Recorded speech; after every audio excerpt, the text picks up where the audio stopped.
Steps we took meeting. Any out-of-town guests? If you have any questions, please feel free to talk with me or any other sober member at the end of the meeting. Are there any AA related announcements? Any non-AA related announcements? All right, tonight we are presenting steps 8 and 9, and I will now turn the meeting over to tonight's presenter, Adam.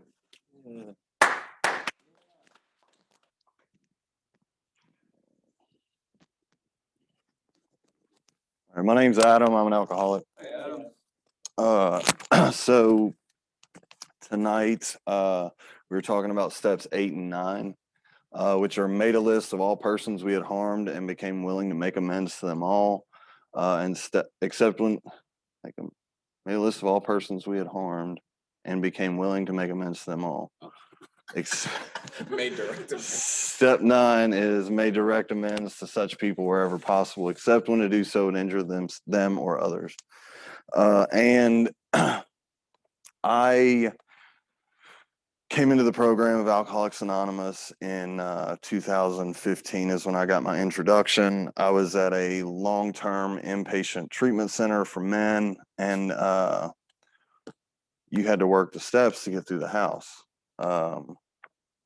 And so I didn't understand the problem at that point. I thought all I needed to do was just not drink or drug, and I would live sober happily ever after.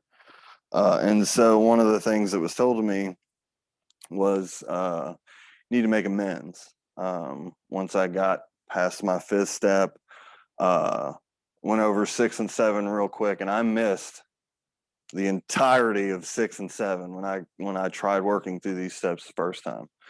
So I didn't do step 1, kind of did step 2, kind of did step 3. I was relatively as honest as I could have been at the time on 4 and 5, nothing on 6 and 7, and then I dove straight into making amends.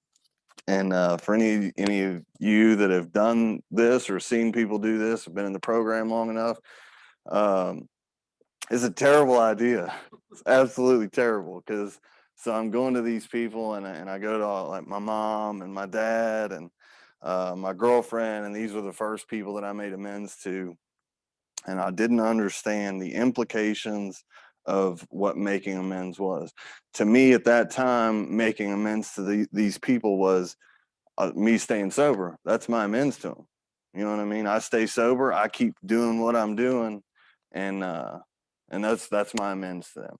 Me staying sober is making my amends. And so I was going to these people and I was checking them off my list, and I wasn't taking any action further than that, other than going to them with a fancy verbal apology and saying what I was told to say in Alcoholics Anonymous when making amends. And I did get that part right. So after I relapsed and I came back into the program again, I had to go to these same people again and make amends again to these people again. And the second time wasn't as easy as the first time. You know what I mean? They done heard this song and dance before. And so what it required was action. It required me to start taking the actions of living amends, start making these financial amends that I never made. And so I think it's really important to go through and talk about why we make amends. Why do we do the steps before that, before we get to amends? And coming from a person that has attempted sobriety and attempted to work through the steps several different times, it wasn't until this last time that I actually understood the problem. I actually understood what my problem was. And that was just the gift of step 1, looking at my experience and realizing that not only once I start, I can't stop, but realizing that this was me too.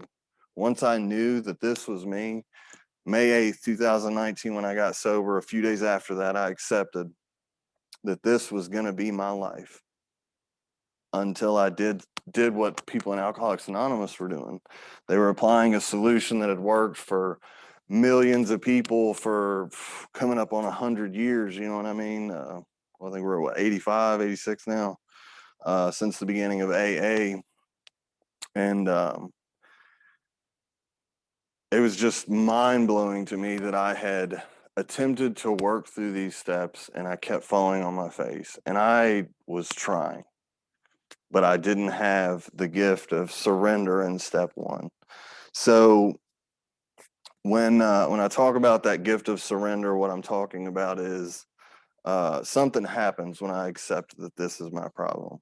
I accept that I'm an alcoholic because once I start, I have this physical allergy. It sets off this phenomenon of craving. It leads me on these well-known sprees. And that's the physical part for me. That's what makes me an alcoholic. This phenomenon of craving doesn't occur in the average temperate drinker. It only occurs in the alcoholic. So my first stints of sobriety, I took the best suggestion in the book that I had at the time, and that was try some controlled drinking. You know, I made it to phase 2, had a little bit more freedom, and I needed to know because I had convinced myself that maybe because I couldn't look at my experience and see, I'd never tried to get sober before. Maybe I was just chemically dependent on heroin for 10 years, and I believed that. And so I tried these controlled drinking experiments, and they were a huge success. I picked up a fifth, and I drank about a third of it ish, and I set the bottle down, and I didn't pick it back up that night, and that was success to me. And what I failed to realize at the time was the people that I was trying to prove this experiment to was the girl that I was with.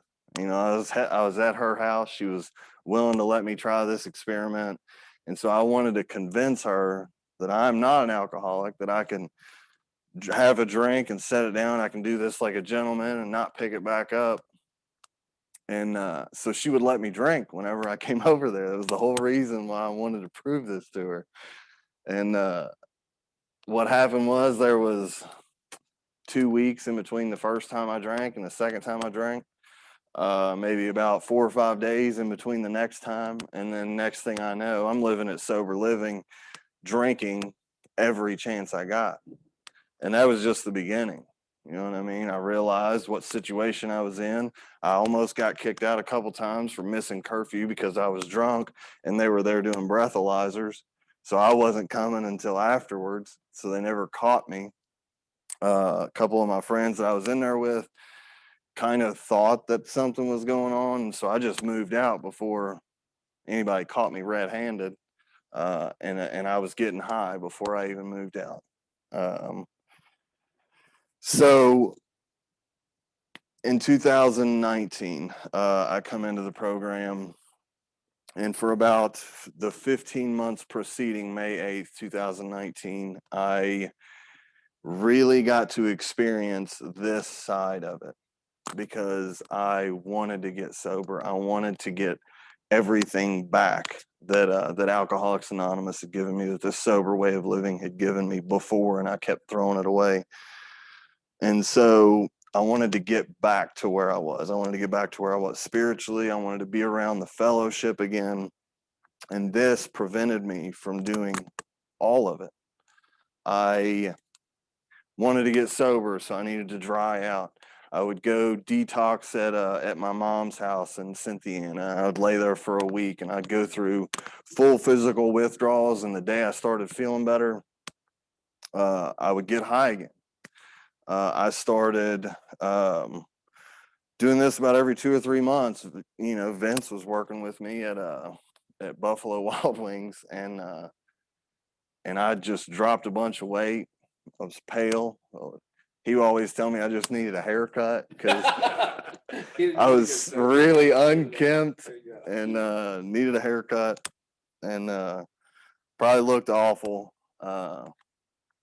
And About every 2 or 3 months, I would tell my work, like, listen, I need to get my shit together. I need the next week off of work. Don't schedule me. If I call, this was towards, you know, the later third or fourth time, I started telling him, if I call to pick up a shift, don't give it to me because I'm just trying to get some money together. So don't give me a shift.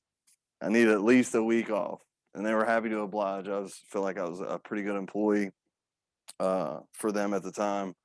And so I would go lay it down, and sometimes I would make it 3 or 4 days. Sometimes I'd make it through a whole week. I think one time I didn't go straight across the river and get high before I went home. But ultimately, like, I found out that I could stop, but I couldn't stay stopped. And this was where I was at for about 15 months. It was terrible because I knew that I was powerless. Like, I knew that there was nothing short of divine intervention that was going to stop me from getting high. And that's a pretty emotionally disturbed place to be. You know, I want to be a father to my son who was born in 2017.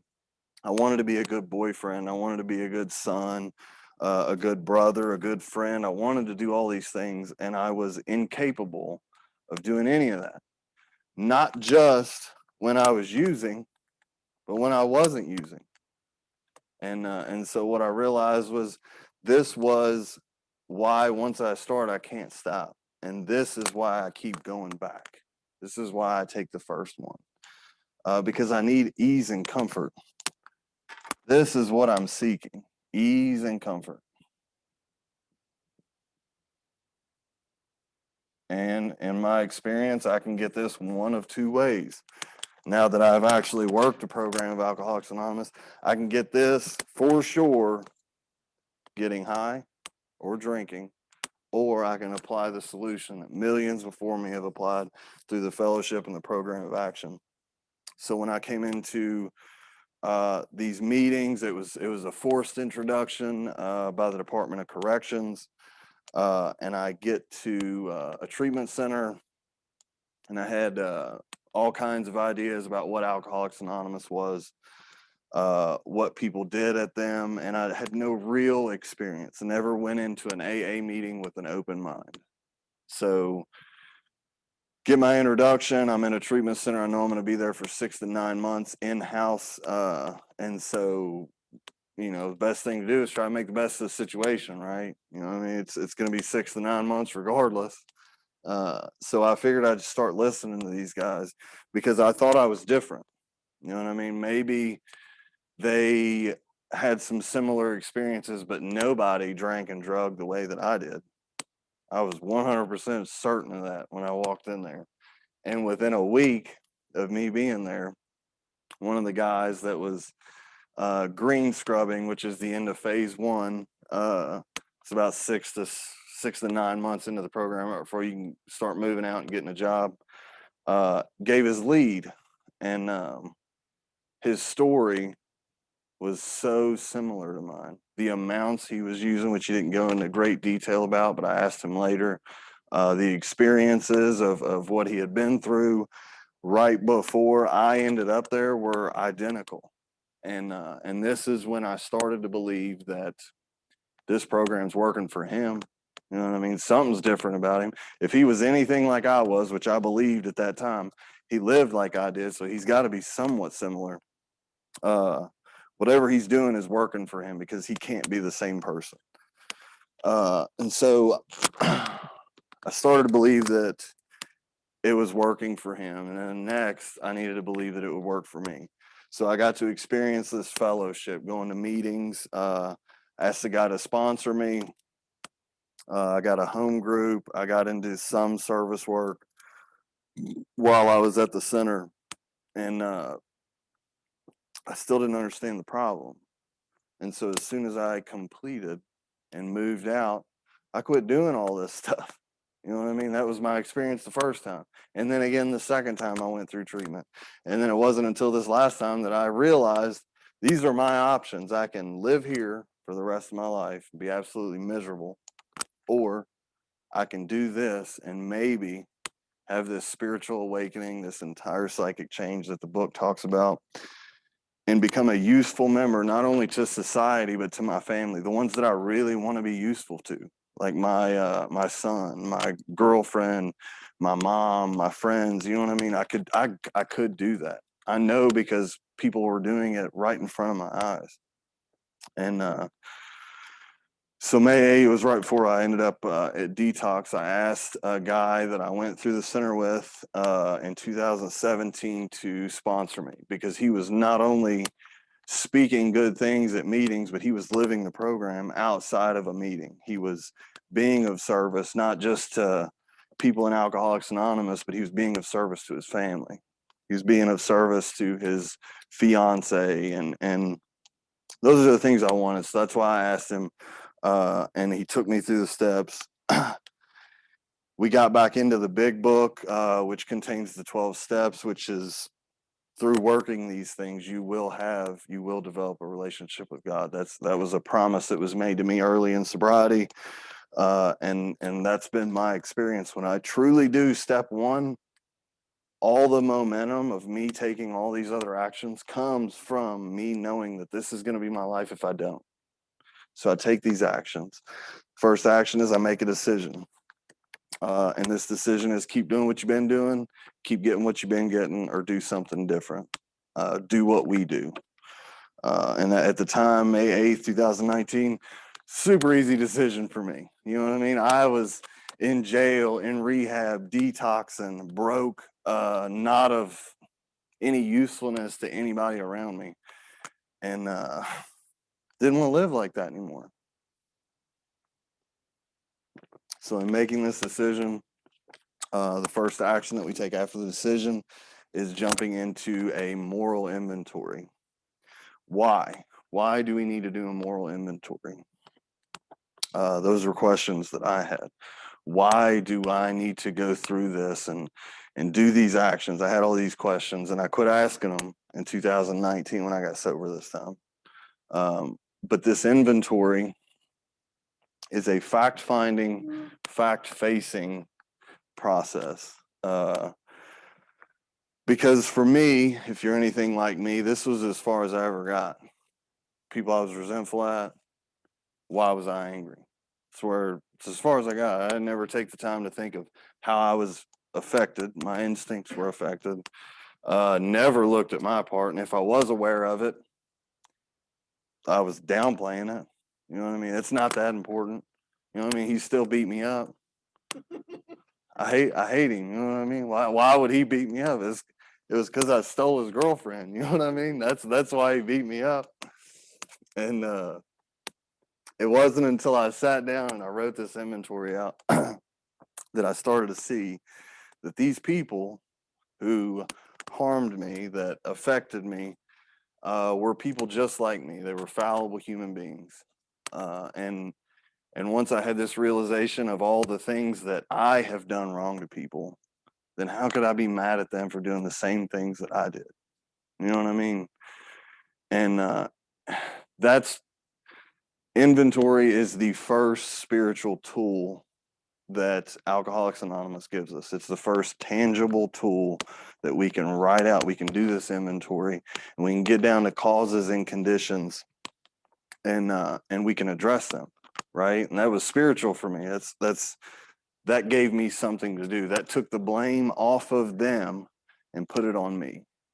Now, once I can see that I fell short, and these are the things that I did wrong, I was selfish, dishonest, frightened, and self-seeking, then I have something to do. I got somewhere where I can put some effort into changing. These are my actions and reactions, and if I can put some action into those, be willing to let go of these. When we're going to talk about in 6 and 7, then I've made a start. I've truly made a beginning.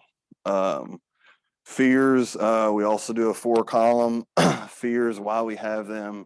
Wasn't it because self-reliance failed us?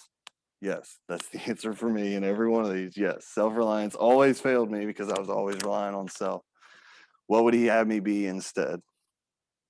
Harm's list. Whom had we hurt? Where had we been selfish, inconsiderate, dishonest? Did we unjustifiably arouse jealousy, suspicion, bitterness? Where were we at fault?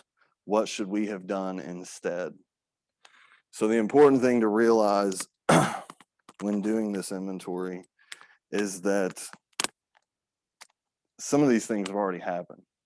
All of it actually has already happened, but there's some things that we can affect, some things that we can't. This is in the past. This person has already affected us.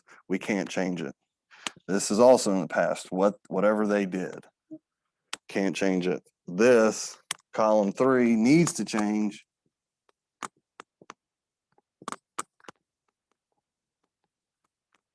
Only God can. Because things happen and I just get affected. I have no control over how I get affected. It just happens. And this is my part. This is what I can change with God's help. So if I'm looking to grow in this program, when I first came in, one of the things that was said to me repeatedly over and over and over is if you miss the spiritual side of this program, you miss the whole thing. And I did for the longest time. I say longest time because it was long for me. It's not really that long considering what I've heard from other people. So part of recognizing that this is my problem and this is the solution, right? The step 5 suggests that we share this with another person. We admit it to God, to ourselves, and to another human being, the exact nature of our wrongs. So me sitting in this resentment, I can only see so much. I can't see the whole picture. I can't see the truth. And so when I share this with somebody that has worked the steps, with my sponsor or a trusted advisor, a good friend, you know what I mean, that's unrelated to the resentment, then they can help me with perspective. And so this is where my perspective starts to change in steps 4 and 5. So there's some change happening, right? My perception, the way that I view the world is starting to change. They're listed in the step 5 promises. And I'll read those real quick. Into action. I was completely prepared for 6 and 7 today. All right, we pocket our pride and go to it. This is on page 75, Alcoholics Anonymous. We pocket our pride and go to it, illuminating every twist of character, every dark cranny of the past. Once we have taken this step, withholding nothing, we are delighted. We can look the world in the eye. We can be alone at perfect peace and ease. Our fears fall from us.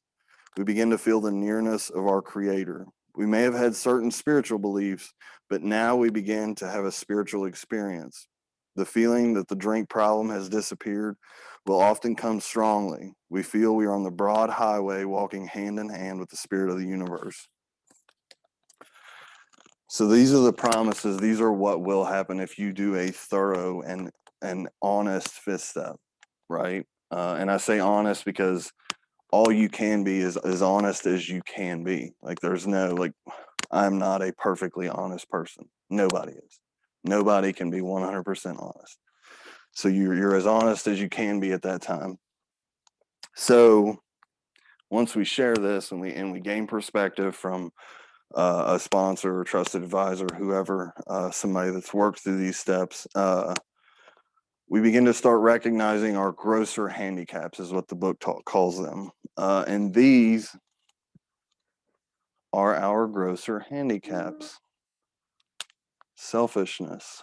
That's purple. Let me use a different color. Selfishness. Dishonesty.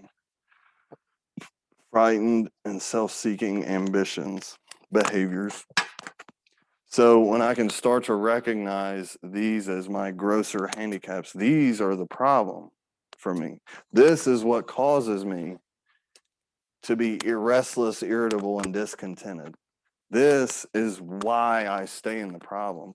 And so what I found out through working this program, and this was also told to me early in sobriety this last time, and I'm sure it was said before that, but it didn't make any sense to me, or it didn't have relevance. But when it was said to me this last time, I took it to heart. And they said that when you begin seeing those four things as the problem, and I'll recategorize them: selfishness, dishonesty, fear, and resentment. When we start seeing those four things as the problem, then we'll want to be rid of them, right? And the more that I see them as the problem in my daily life, the more action I'm going to take to get rid of them, because I don't want to live in the problem. And when I start to take care of those things, when I start addressing these as they come up, all these other things, these financial problems, marital problems, any kind of emotional disturbance, that stuff fixes itself. You know what I mean? When I treat my own selfishness, my own self-centeredness, all the other problems go away. That is my problem. That's the only problem I'm stuck with. And I do that through working these steps, through inventory, figuring out exactly what I did wrong, and then addressing it. So that's step 6, recognizing my character defects. And this is where humility is a big part of all the steps, but especially 6 and 7. They call this the pinnacle of the program in the 12 and 12. This is what separates the men from the boys, is how it's worded. And the last time, for sure, when I got sober, I remember reflecting back on this after relapse. And this was where I fell short. So I did some of 6 and 7. I recognized that some of my selfishness was a problem. I was still trying to hold on to these character defects and use them in a positive way. That was my idea. And I continued to attempt to manipulate people and just self-centered and selfish to the core. And I ended up drinking again. And it was crazy because I knew that once I started, I wouldn't be able to stop. I knew that. And I still relapsed. I watched myself get absolutely miserable in about a 3-month period of me moving out of the treatment center before I put the first one in me. Watched myself go through the actions, and I knew, and I wasn't, because I wasn't being honest, like I wasn't willing to recognize that this emotional disturbance, this just holding on to sobriety by my shoelaces, you know what I mean, that's what was going on, and I wasn't willing to talk to anybody about it. And it all centered around my self-centeredness, my selfish desires, my selfish actions, my selfish thoughts. And that was a selfish thing for me to do. The most selfish thing for me to do, being sober for my family, being sober for my job, for my kid, for my friends, the most selfish thing I can do is put the next one in me. And I watched myself go through these motions of getting the drug. And before I even did it, when it was sitting in my hand, this is what I thought. That's what was sitting in my hand, ease and comfort. And I just wanted to knock the edge off, and it was a wrap. You know what I mean? It was started a 15-month. Actually, that time was shorter. I went to jail, dried out, and then went on to 15-monther. But so I started to recognize that these things were the problem. So step 7, when I can humbly accept that these things are causing all the problems in my life, then I want to get rid of them. And I do this by asking for God's help. So there's a 7-step prayer, and it asks God to remove these defects of characters, take all of me, the good and the bad. And then we get into steps 8 and 9. So when I was talking earlier about making these, I'll call them hollow amends, I wanted to make amends. I wanted to rectify these damaged relationships at the time when I made the amends. I wanted to, but I wasn't willing to take the action. I didn't understand the necessity of taking the action. And so fast forward to May 8th, 2019, I get sober again. I've been sober ever since. And these living amends that we talk about. We've got two kinds of amends. We've got living amends and financial amends. They started to take on a new meaning because I started becoming more open-minded. Maybe I don't know everything. Maybe I don't know what the program of Alcoholics Anonymous is. Obviously, I don't know how to apply it for sure because I can't stay sober. So I started listening to people. And what I found in Alcoholics Anonymous is any problem that I am struggling to address, anything that I need help with, there is somebody that has that experience. And they're normally a lot closer to me than I realize. And so when I started asking for suggestions on how to be a better father, when I started asking for suggestions on how to be a better boyfriend, uh, they would give me suggestions. You know what I mean? And in my experience, I never took a suggestion and it not work for me. You know what I mean? And my sponsor might not have all the experience that I need. And so I'll ask somebody else. And that's what the fellowship has done for me. It has not only showed me what a program of Alcoholics Anonymous can look like on a person that applies it, but been able to give me suggestions specific to my situation, my current situation. And through doing these simple suggestions, these were how I made amends because I wanted to be a good father to my son.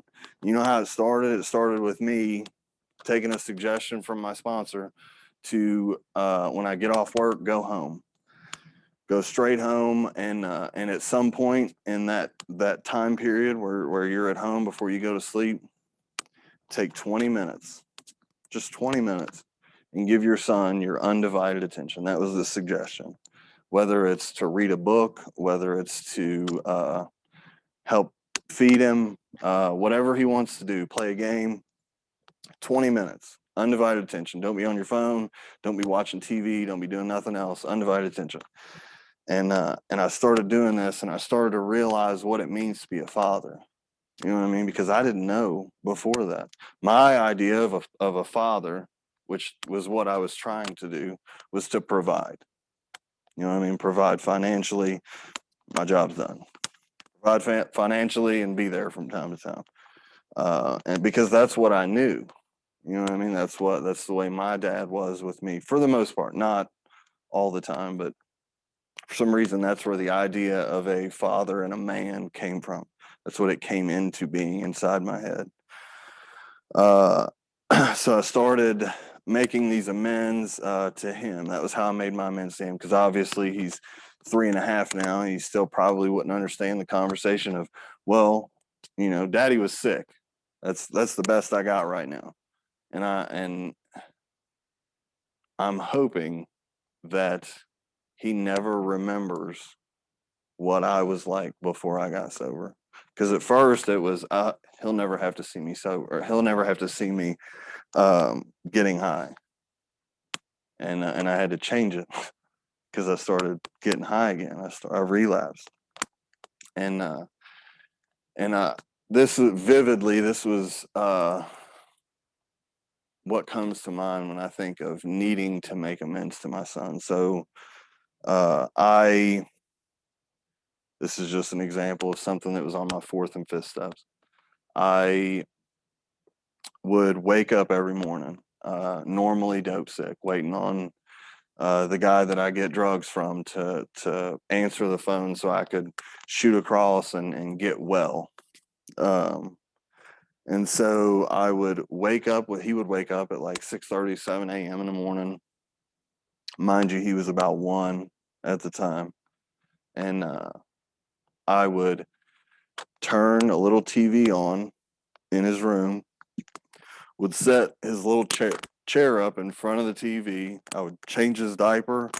I would grab whatever snacks were laying around from the day before, set them beside him, make him a thing of milk, set it down beside him. And once I knew he was kind of halfway situated, I would go back to sleep and wait for that phone call. And he was 1, you know what I mean? And that, I didn't like that that's what I was doing at the time.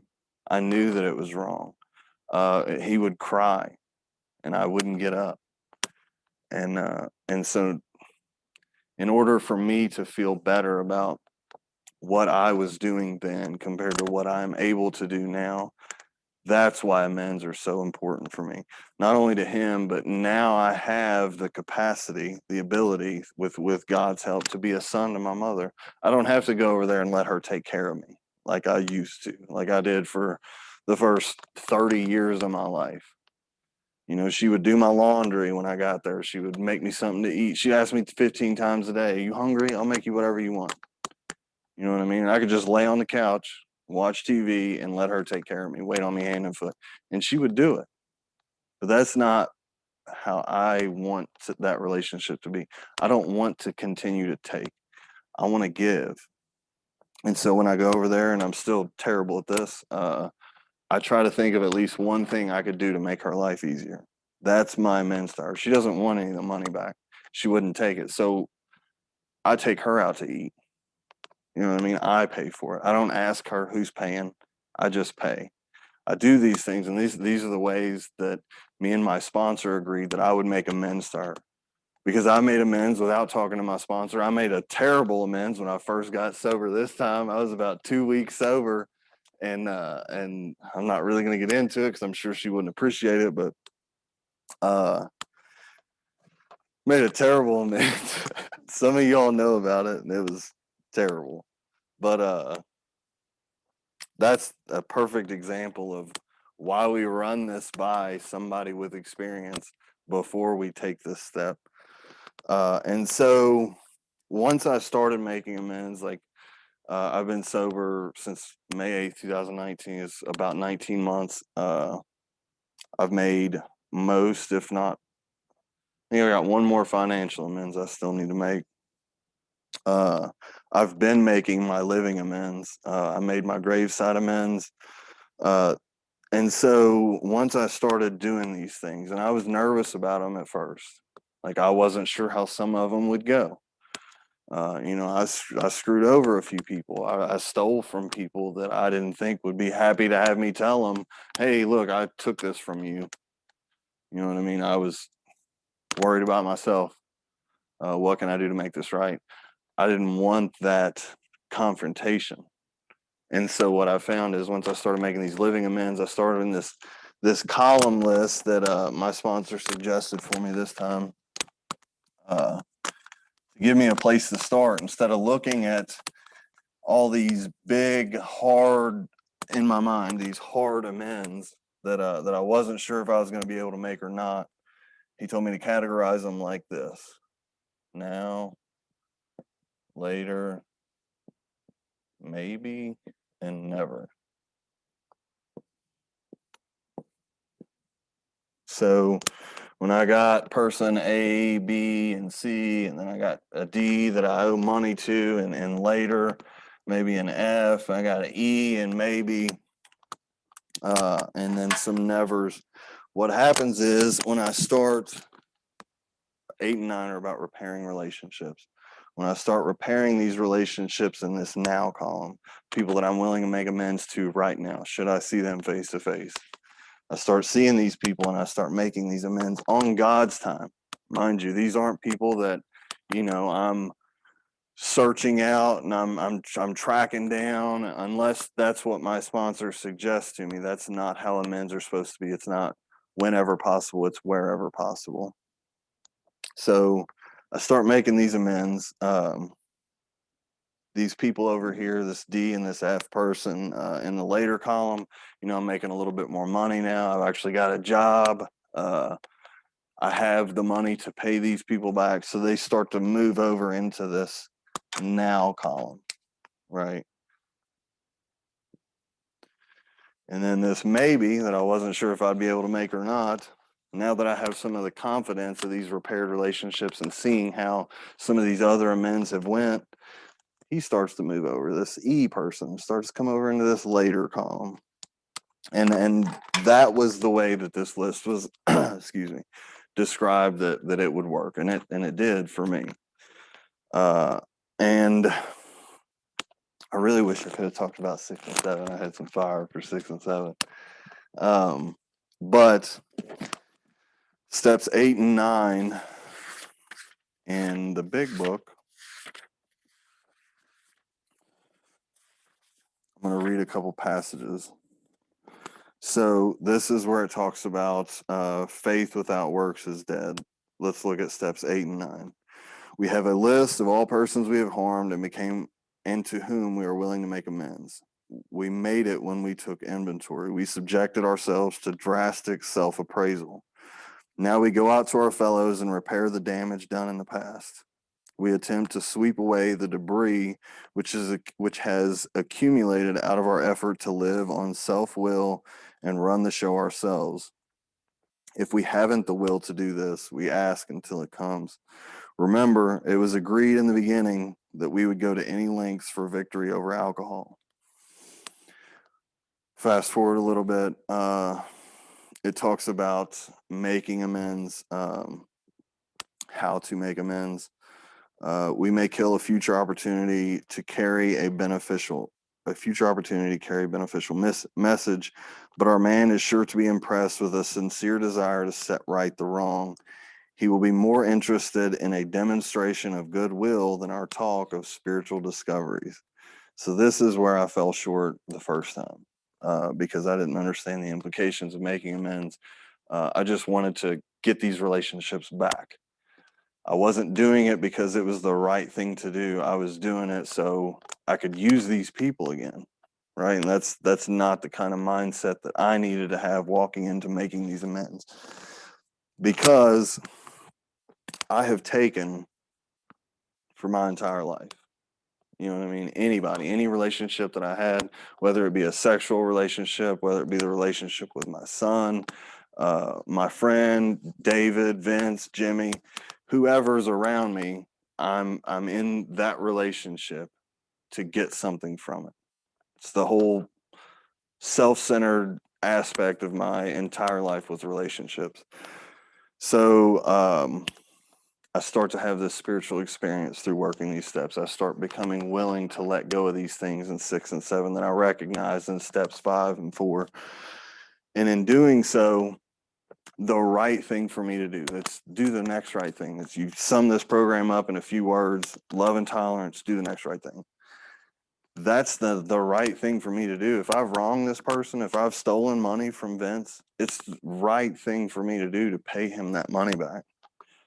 It's not right for me to take the opportunity to have the opportunity to make amends to him, to have the money in my pocket, and for me just to not do it because I don't want the confrontation, or I don't want to be short $50, you know what I mean, tomorrow at work. That's not the right thing for me to do. The right thing for me to do at this point, because I've been developing this relationship with God through working these steps, is to take the action and trust God. And that's what happens. That's the gift of steps 8 and 9.